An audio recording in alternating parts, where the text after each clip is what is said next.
Welcome to rhythm of learning. എല്ലാവർക്കും current affairs ക്ലാസ്സിലേക്ക് സ്വാഗതം. നമുക്കറിയാം, കമ്പനി ബോർഡ് LGSന് വളരെ ഇമ്പോർട്ടന്റ് ആയിട്ടുള്ള ഒരു മേഖലയാണ് കറണ്ട് അഫയേഴ്സ് എന്നുള്ളത്. കറണ്ട് അഫയേഴ്സുമായിട്ട് റിലേറ്റഡ് ആയിട്ട് ടീച്ചർ ഒരു 110ഓളം വീഡിയോസ് അപ്ലോഡ് ചെയ്തിട്ടുണ്ട് LGSന് വേണ്ടി മാത്രമായിട്ട്. അപ്പൊ അതെല്ലാം നിങ്ങൾ പഠിച്ച് കാണും എന്ന് വിചാരിക്കണു. നമ്മുടെ ചാനലിലെ പ്ലേലിസ്റ്റില് current affairs LGS current affairs എന്ന് പറഞ്ഞിട്ട് കൃത്യമായിട്ട് അത് കൊടുത്തിട്ടുണ്ട്. അപ്പോ നമുക്കറിയാം, പരീക്ഷയ്ക്ക് ഒരു 2 മാസം മുമ്പ് വരെയുള്ള കറണ്ട് അഫയേഴ്സ് എങ്കിലും നിർബന്ധമായിട്ട് നമ്മൾ പഠിച്ചിരിക്കണം എന്നുള്ളത്. അപ്പൊ അതുകൊണ്ട് കുറച്ച് കറണ്ട് അഫയേഴ്സ് ഇന്ന് നമ്മൾ പഠിക്കണം. ക്ലാസ്സിലേക്ക് കടക്കാം. ഫസ്റ്റ് ക്വസ്റ്റ്യൻ ഇതാണ്. നമ്മള് മുണ്ടത്തിക്കോട് എന്ന് പറയുന്ന സ്ഥലം, തൃശ്ശൂർ ജില്ലയിലാണ് മുണ്ടത്തിക്കോട്. അവിടെ വെടിക്കെട്ട് അപകടം ഉണ്ടായത് പേപ്പറിലൊക്കെ വായിക്കുകയുണ്ടായി, അല്ലെങ്കിൽ TV-യിൽ കാണുകയുണ്ടായില്ലേ. അത് പടക്ക നിർമ്മാണശാലയിലായിരുന്നു. ആ സ്ഫോടനത്തെ കുറിച്ച് അന്വേഷിക്കാൻ വേണ്ടി സംസ്ഥാന സർക്കാർ നിയോഗിച്ച ഏകാംഗ ജുഡീഷ്യൽ കമ്മീഷന്റെ പേര് എന്താ എന്നുള്ളതാണ് ആദ്യത്തെ ചോദ്യം. Justice CN Ramachandran Nair. Justice CS Ramachandran Nair commission. അപ്പൊ എന്താണ്? തൃശൂർ ജില്ലയില് മുണ്ടത്തിക്കോട് എന്ന സ്ഥലത്ത് പടക്ക നിർമ്മാണശാലയിൽ ഉണ്ടായ സ്ഫോടനത്തെ കുറിച്ച് അന്വേഷിക്കാൻ വേണ്ടി സംസ്ഥാന സർക്കാർ നിയോഗിച്ച ഏകാംഗ ജുഡീഷ്യൽ കമ്മീഷന്റെ പേരാണ് justice CN Ramachandran Nair. Clear ആയില്ലോ? ഇനി അടുത്ത ചോദ്യം എന്താണ്? Atomic energy regulatory board. എന്താണ്? Atomic energy regulatory board. Atomic energy regulatory ബോർഡിന്റെ ചെയർമാനായി ഒരു മലയാളി നിയമിതനായി. അതുകൊണ്ടാണ് ഇത് പഠിക്കാൻ കാരണം. അദ്ദേഹത്തിന്റെ പേര് AK ബാലസുബ്രഹ്മണ്യൻ. AK ബാലസുബ്രഹ്മണ്യൻ. എന്തിന്റെ ചെയർമാനാണ്? ആറ്റോമിക് എനർജി റെഗുലേറ്ററി ബോർഡിന്റെ ചെയർമാനായി നിയമിതനായ മലയാളിയാണ് AK ബാലസുബ്രഹ്മണ്യൻ. ഇനി അടുത്തത്, ഇന്ത്യയിലെ ആദ്യത്തെ semiconductor special economic zone. എന്താണ്? Semiconductor special economic zone. ഇന്ത്യയിലെ ആദ്യത്തെ semiconductor special economic zone ഏത് സംസ്ഥാനത്ത് നിലവിൽ വരുന്നു? എവിടെയാണ്? ഗുജറാത്തിലാണ് നിലവിൽ വരുന്നത്. ഇന്ത്യയിലെ ആദ്യത്തെ semiconductor special economic zone നിലവിൽ വരുന്നത് ഗുജറാത്തിലാണ്. ഇനി അടുത്തത്, സിക്കിമിലെ വടക്കുഭാഗത്ത്, സിക്കിം സംസ്ഥാനത്ത് വടക്ക് ഭാഗത്ത്, അതായത് വടക്കൻ സിക്കിമിൽ ഉണ്ടായ മണ്ണിടിച്ചിലിൽ കുടുങ്ങിയ വിനോദസഞ്ചാരികളെ രക്ഷിക്കാനായി ഇന്ത്യൻ സൈന്യം നടത്തിയ രക്ഷാപ്രവർത്തനത്തിന്റെ പേര് എന്താണ്? ഓപ്പറേഷൻ ഹിമസേതു എന്നാണ്. അപ്പോ വടക്കൻ സിക്കിമിൽ ഉണ്ടായ മണ്ണിടിച്ചിലിൽ കുടുങ്ങിയ വിനോദസഞ്ചാരികളെ രക്ഷിക്കാനായി ഇന്ത്യൻ സൈന്യം നടത്തിയ രക്ഷാപ്രവർത്തനം ഓപ്പറേഷൻ ഹിമസേതു. ക്ലിയർ ആയില്ലേ? ഇനി അടുത്ത ചോദ്യം, ഇന്ത്യയിലെ ആദ്യത്തെ ഏറ്റവും വലിയ ഓട്ടോമൊബൈൽ കയറ്റുമതി കേന്ദ്രം. എന്താണ്? ഓട്ടോമൊബൈൽ എക്സ്പോർട്ടിംഗ് സെന്റർ, ഓട്ടോമൊബൈൽ കയറ്റുമതി കേന്ദ്രം ആയി പ്രഖ്യാപിച്ചത് ഏതിനെയാണ്? മുന്ദ്ര തുറമുഖത്തെയാണ്. മുന്ദ്ര തുറമുഖം എവിടെയാണ്? ഗുജറാത്തിലാണ്. മുന്ദ്ര തുറമുഖം ഗുജറാത്തിലാണ്. ഇനി അടുത്തിടെ നമ്മുടെ വളരെ പ്രശസ്തനായിട്ടുള്ള സ്വാമി വിവേകാനന്ദന്റെ ഒരു പൂർണ്ണകായ പ്രതിമ അനാച്ഛാദനം ചെയ്തത് എവിടെയാണ്? അമേരിക്കയിലാണ്. എവിടെയാണ്? അമേരിക്കയിലാണ്. ഇനി അടുത്തത്, ഇന്ത്യയിലെ ആദ്യത്തെ, ഇത്തരം ചോദ്യങ്ങൾ എപ്പോഴും സ്ഥിരമായിട്ട് ചോദിക്കാറുള്ള ചോദ്യങ്ങളാണ്. ഇന്ത്യയിലെ ആദ്യത്തെ ക്വാണ്ടം ഇക്കോസിസ്റ്റം. ഇന്ത്യയിലെ ആദ്യത്തെ ക്വാണ്ടം ഇക്കോസിസ്റ്റം റോഡ് മാപ്പ്. പുറത്തിറക്കിയ സംസ്ഥാനം ഏതാണ്? കർണാടകയാണ്. ഏത് സംസ്ഥാനമാണ്? കർണാടകയാണ് എന്ന് ഓർത്തുവെക്കുക. ക്ലിയർ ആയില്ലേ? അടുത്തത് 2026 ഏപ്രിൽ മാസത്തിൽ ഇന്ത്യയുമായി സ്വതന്ത്ര വ്യാപാര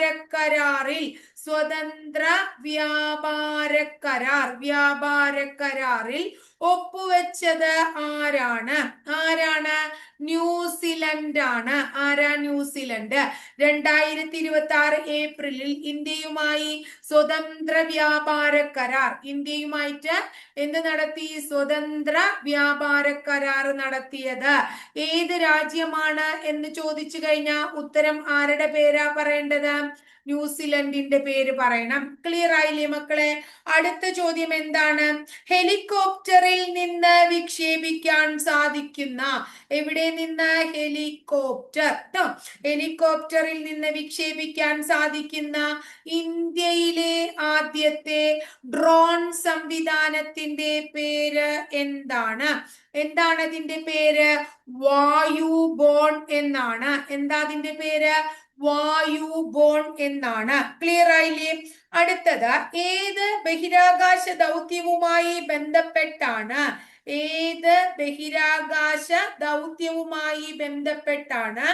സ്മരണിക സ്റ്റാമ്പ്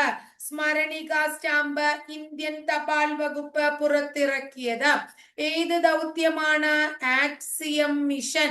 ഏത് ദൗത്യമാണ്? ആക്സിയം മിഷനുമായി ബന്ധപ്പെട്ടുകൊണ്ട് തപാൽ സ്റ്റാമ്പ് എന്തു പുറത്തിറക്കി? തപാൽ വകുപ്പ് എന്തു പുറത്തിറക്കി? സ്റ്റാമ്പ് പുറത്തിറക്കി. ഇനി അടുത്തത് നമ്മുടെ ഓസ്ട്രേലിയ.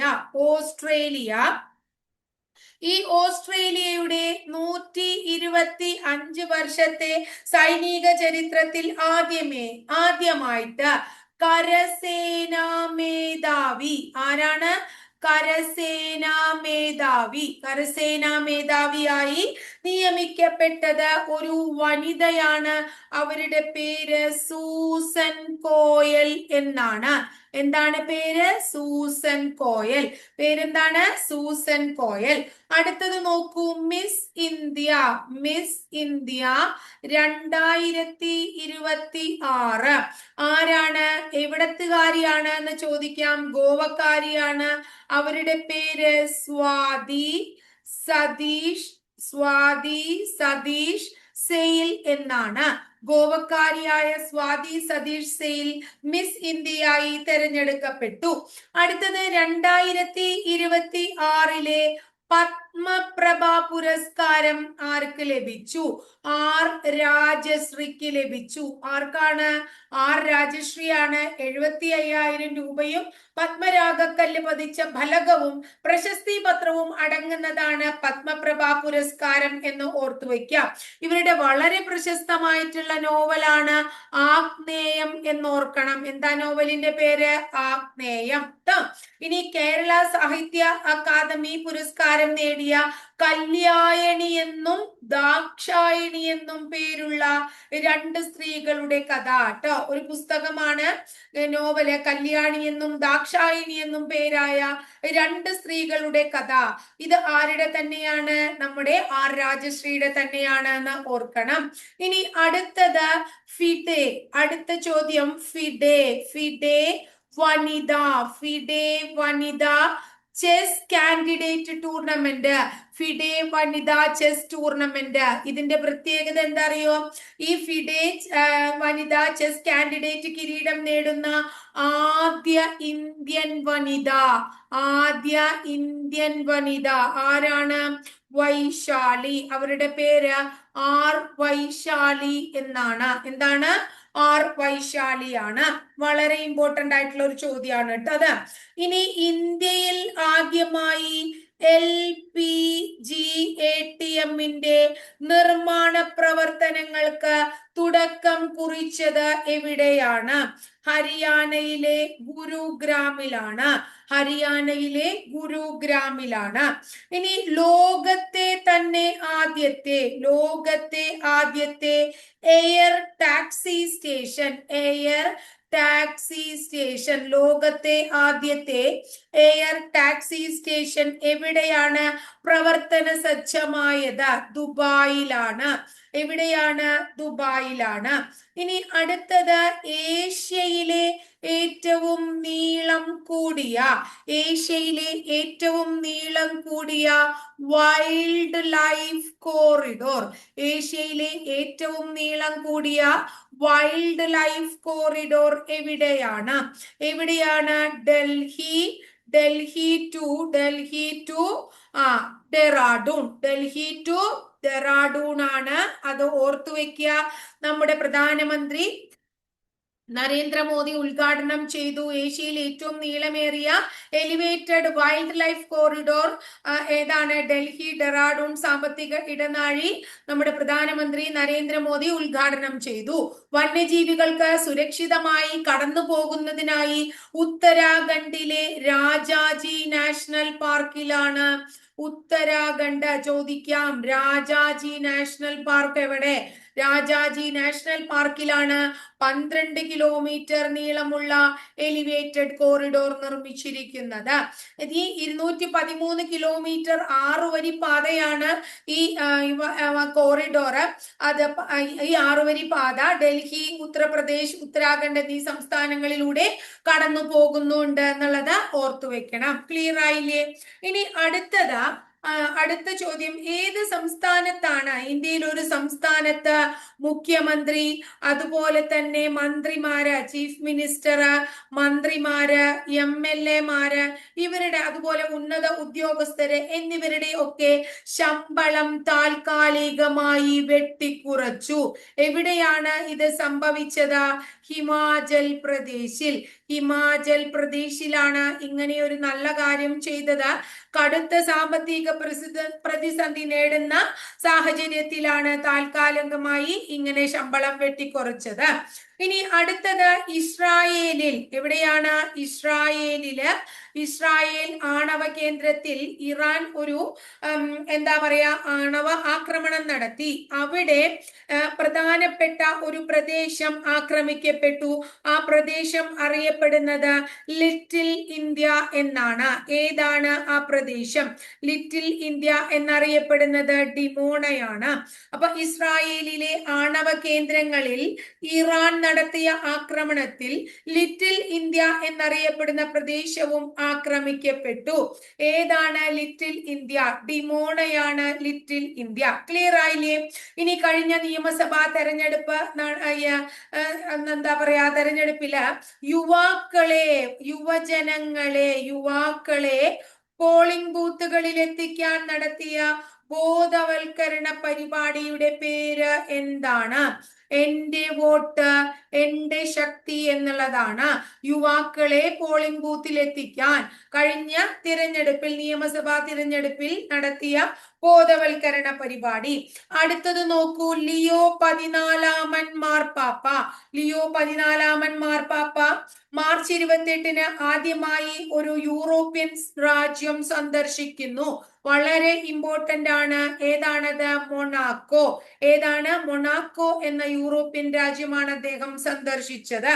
കേരളത്തിൽ ചാരായ നിരോധനം എപ്പോഴും ചോദിക്കാറുള്ള ഒരു വർഷമാണ്. ആ ചാരായ നിരോധനം കേരളത്തിൽ നടന്നിട്ട് 2026 ഏപ്രിൽ 1-ന് എത്ര വർഷം തികയുന്നു എന്നുള്ളതാണ് മനസ്സിലാക്കേണ്ടത്. 30 വർഷമായി. എത്ര വർഷമായി? 30 വർഷമായി.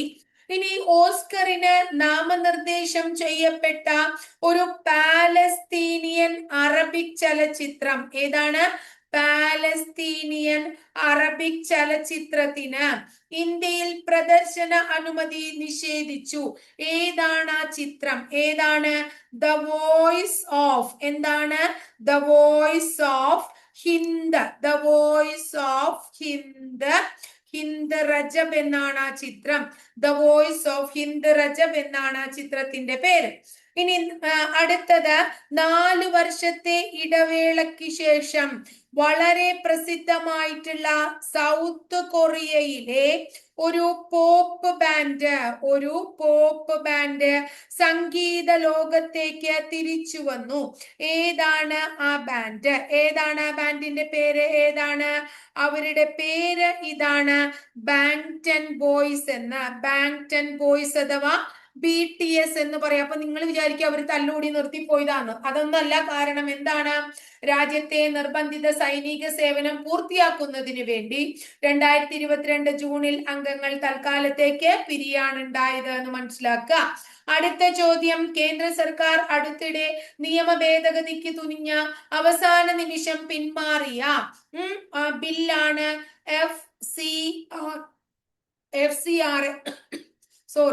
FCRA bill. ആ ബില്ലിന്റെ പേര് എന്താണ്? വിദേശ സംഭാവന നിയന്ത്രണ നിയമം. FCRA എന്താണ്? പൂർണ്ണരൂപതാണ് ഫോറിൻ കോൺട്രിബ്യൂഷൻ റെഗുലേഷൻ അമെൻമെന്റ് ബില്ല്. ക്ലിയർ ആയില്ലേ? FCRA ബില്ല്, അതായത് കേന്ദ്ര സർക്കാർ അടുത്തിടെ നിയമ ഭേദഗതിക്ക് തുനിഞ്ഞ അവസാന നിമിഷം പിന്മാറിയ ഈ ബില്ലിന്റെ FCRA ബില്ലിന്റെ പൂർണ്ണ രൂപമാണ് പറഞ്ഞത് വിദേശ സംഭാവന നിയന്ത്രണ നിയമം അല്ലെ? അതാണ് അതിന്റെ ഇംഗ്ലീഷ് ഫോറിൻ കോൺട്രിബ്യൂഷൻ റെഗുലേഷൻ അമെൻമെന്റ് ബില്ല് എന്നുള്ളതാണ്. ക്ലിയർ ആയോ? നേപ്പാളിന്റെ പുതിയ പ്രധാനമന്ത്രി ഏതാണ്? ബലേന്ദ്ര ഷാ എത്രാമത്തെ പ്രധാനമന്ത്രിയാണ്? എത്രാമത്തെയാണ്? 17ാമത്. അതായത് ജയിൽ പുള്ളികളുടെ പോലെ ഇവരുടെയൊക്കെ നമ്പർ നമ്മളോട് പലപ്പോഴൊക്കെ ചോദിക്കാറുണ്ട് കേട്ടോ. ഏറ്റവും നമ്മുടെ ഇതിന്റെ പ്രത്യേകത, രാഷ്ട്രീയ സ്വതന്ത്ര പാർട്ടി അതായത് RSP, രാഷ്ട്രീയ സ്വതന്ത്ര പാർട്ടി അഥവാ RSPയുടെ നേതാവ് കൂടിയായ 35 വയസ്സുള്ള ബലേന്ദ്ര ഷാ അഥവാ ബലേൻ എന്ന് അദ്ദേഹത്തെ വിളിക്കും. രാജ്യത്തെ ഏറ്റവും പ്രായം കുറഞ്ഞ പ്രധാനമന്ത്രിയാണ്. ക്ലിയർ ആയോ? അപ്പൊ ഇതാണ് ഇന്നത്തെ ക്ലാസ്സിൽ നമ്മൾ ഒരു 30 ക്വസ്റ്റ്യനോളം പഠിച്ചിട്ടുണ്ട്. വളരെ ഇമ്പോർട്ടന്റ് ആയിട്ടുള്ള കുറച്ച് ക്വസ്റ്റ്യൻസ് ആണ്. ഇനി ഞാൻ പറഞ്ഞു ഒരു 110ഓളം വീഡിയോസ് അപ്ലോഡ് ചെയ്തിട്ട് അതിൽ പ്രീവിയസ് ഇയർ ക്വസ്റ്റ്യൻ പേപ്പറുകളും ഉണ്ട്. അപ്പൊ അതിന്റെ പ്രാധാന്യം മനസ്സിലാക്കിക്കൊണ്ട് നിങ്ങൾ പഠിച്ച് മുന്നോട്ട് പോവാന്നുള്ളതാണ് ടീച്ചർക്ക് പറയാനുള്ളത്. ഇത്രയേ ഉള്ളൂ ഇന്നത്തെ ക്ലാസ്സിൽ. അടുത്ത ക്ലാസ്സിൽ മറ്റൊരു ടോപ്പിക്കുമായി നമുക്ക് വീണ്ടും കാണാം കേട്ടോ.